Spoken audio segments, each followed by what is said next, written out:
പക്ഷേ ഈ വലിയ പരാമർശം വലിയ ഉദ്ദേശിക്കുന്നത് വെള്ളാപ്പള്ളി എന്നുള്ളതിനെ സംബന്ധിച്ചൊരു വ്യക്തത വരുന്നുണ്ടോ?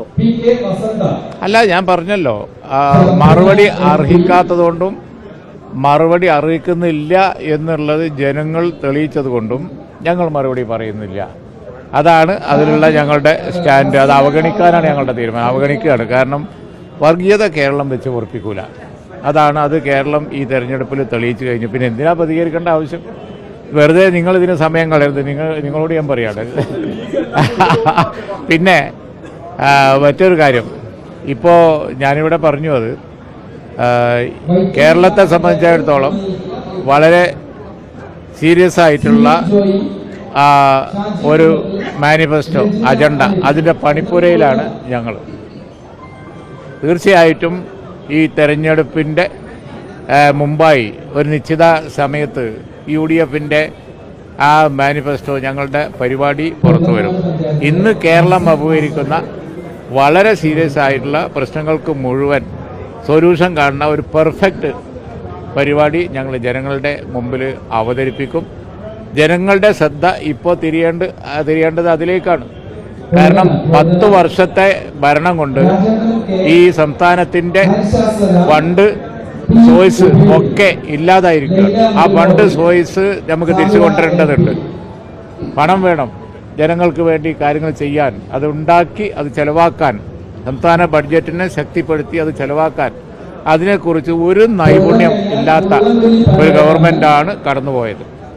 അതുകൊണ്ട് തന്നെ അത് തിരിച്ചു കൊണ്ടുവന്ന് ജനങ്ങളുടെ പ്രശ്നങ്ങൾ പരിഹരിക്കുവാനുള്ള നടപടികൾ ഞങ്ങൾ അവതരിപ്പിക്കും. നിങ്ങളുടെ ശ്രദ്ധ അതിലേക്കാണ് തിരിയേണ്ടത്. കാരണം ഒരുപാട് കാര്യങ്ങൾ ഞങ്ങൾ പറഞ്ഞിട്ടുണ്ട്. മലയോര മേഖലയിൽ ഇപ്പോൾ നമ്മൾ വയനാട്ടിലാണ്.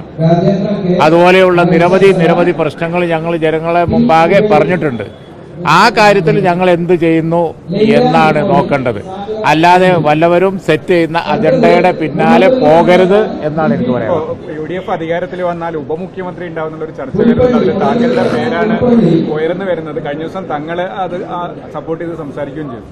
എത്രയോ തവണ ലീഗ് രണ്ടാമത്തെ പാർട്ടിയായി ഉണ്ടായിട്ടുണ്ടോ? എപ്പോഴെങ്കിലും ഞങ്ങൾ അങ്ങനെ ഒരു ആവശ്യം ഉന്നയിച്ചിട്ടുണ്ടോ? പിന്നെ തെരഞ്ഞെടുപ്പ് അടുക്കുമ്പോൾ ഇങ്ങനെ ഒന്ന് കൊണ്ടുവരുന്നത് ഇടതുപക്ഷമാണ്. ഞങ്ങളിതുവരെ പറഞ്ഞിട്ടില്ലല്ലോ. ഞങ്ങൾക്ക് അങ്ങനെ ഒരു വേവലാതി ഇല്ല, ഒരാവശ്യം പറഞ്ഞിട്ടുണ്ടായിട്ടില്ല. പിന്നെ വെറുതെ എന്തിനാ ഇതൊക്കെ ചർച്ചയാക്കേണ്ട കാര്യം? അതൊന്നും ഞാൻ മറുപടി പറയേണ്ട കാര്യമില്ല. അതത് പാർട്ടികൾ തീരുമാനിക്കേണ്ട കാര്യമാണ്. അതത് പാർട്ടികൾ പറയും. ലീഗിനെ സംബന്ധിച്ച് എന്തെങ്കിലും ഉണ്ടെങ്കിൽ അതിൻ്റെ യുക്തമായ സമയത്ത് പാണക്കാട് തങ്ങൾ പറയും.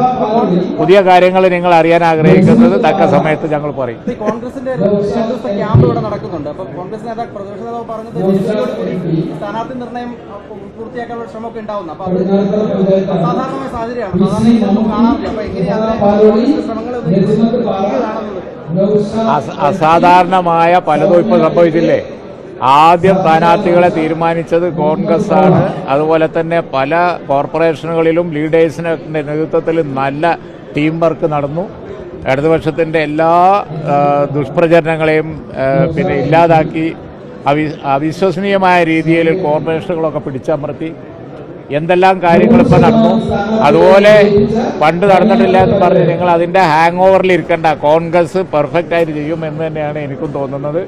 അതിനുവേണ്ടിയുള്ള അവിടെ പിന്നെ വയനാട്ടിലെ ഇരുത്തം വളരെ ശുഭ സൂചകമാണ്. തീർച്ചയായും ഇന്ത്യൻ യൂണിയൻ മുസ്ലിം ലീഗ് ഫുൾ സെറ്റാണ്.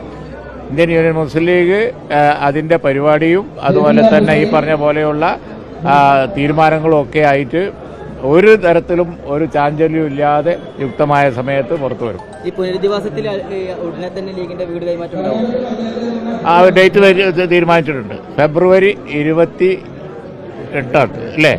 വയനാട് ജില്ല ഫെബ്രുവരി 28 ഞങ്ങൾ അത് കൈമാറും. മാക്സിമം കുറയില്ല. നമ്മൾ തീരുമാനിച്ച് 50ന്റെ മുകളിലുള്ള വീടുകൾ ഞങ്ങൾ ഫെബ്രുവരി 28 കൈമാറും. സാദിഖ് അലി ശിഹാബ് തങ്ങൾ അതിന് ഡേറ്റ് കൊടുത്തു കഴിഞ്ഞു. Okay, thank you.